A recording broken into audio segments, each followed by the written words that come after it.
À l'institut, Stéphane annonce à Lionel que son recruteur veut qu'il commence son travail dès ce week-end. Lionel promet qu'il trouvera un moment pour en parler à ses sœurs. Alors qu'elle s'apprête à aller organiser la soirée du Nouvel An, Zoé confie à son frère et son père qu'elle a rompu avec Gary la veille. Lionel a du mal à comprendre sa décision car elle est amoureuse de son meilleur ami depuis toujours. Mais Zoé explique qu'elle ne regrette rien. Elle s'est rendue compte qu'elle était seulement amie avec Gary. Après quoi, Zoé retrouve Solal pour tout mettre en place au double A. Si Tessier trouve que le thème des années 80 est nul, Clotilde s'avère très confiante quant à la réussite de sa soirée du Nouvel An. Plus tard, Solal passe voir Gary qui est roulé en boule dans son lit à l'internat. Il lui avoue que sa rupture avec Zoé le peine énormément. Gary demande à Solal de parler à Zoé pour essayer de comprendre ce qui s'est passé. Solal refuse de s'en mêler, affirmant qu'il ne sait rien de plus. Le soir, alors que les Lano se préparent pour le réveillon, Lionel annonce à ses sœurs que leur père a trouvé du travail à Biarritz et qu'il compte emmener Inès avec lui là-bas.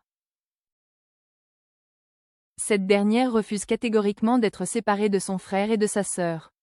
Lionel promet de trouver une solution pour qu'ils restent tous ensemble, y compris avec leur père. Au double A, la fête bat son plein. Clotilde est ravie car tout le monde s'amuse et apprécie le thème de la soirée. Même Tessier vient s'y incruster au bras de Constance et admet sa défaite. Déguisé en Johnny de Dirty Dancing, Solal cherche Zoé parmi les élèves. La jeune fille finit par arriver, déguisée en bébé. Solal s'amuse de cette coïncidence car ils ne se sont pas concertés. Ils décident de reproduire la célèbre chorégraphie du film ensemble ainsi que le porter. Au même moment, Gary débarque à la soirée. Il voit Solal et Zoé danser ensemble, très complices. Tandis que Zoé reste sur la piste de danse, Solal se dirige vers Gary. Ce dernier l'accuse alors de kiffer Zoé depuis le début et de lui avoir menti en faisant semblant d'être son pote. Il le soupçonne d'ailleurs d'être à l'origine de sa rupture avec Zoé. En cuisine, Clotilde charge Carla et Jim de garnir plusieurs fournées de centaines de canapés pour le buffet de la soirée du Nouvel An. Si Carla rechigne à la tâche, Jim est assez efficace et parvient à la convaincre de l'aider. Carla attend toutefois que Rose les rejoigne pour leur prêter main forte, comme elle l'avait promis.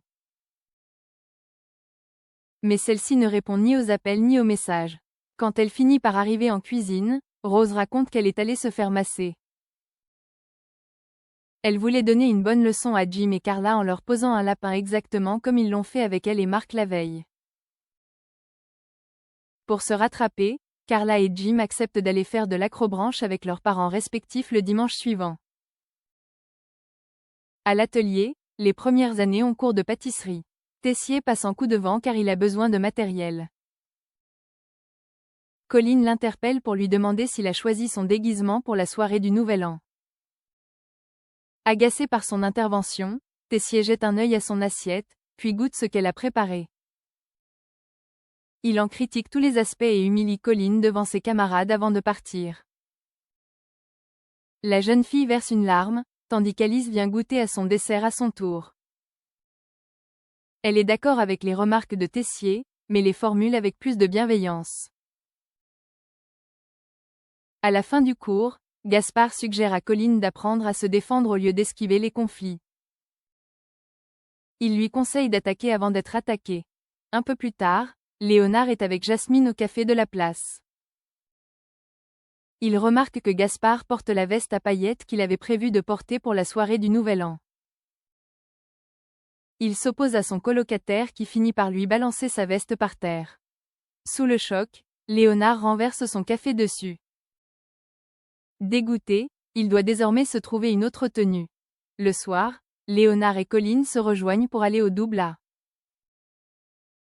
Ils se complimentent mutuellement sur leur tenue, tandis que Gaspard s'en prend à Léonard. Colline prend alors la défense de son ami face à Gaspard, puis ignore ce dernier tout le reste de la soirée.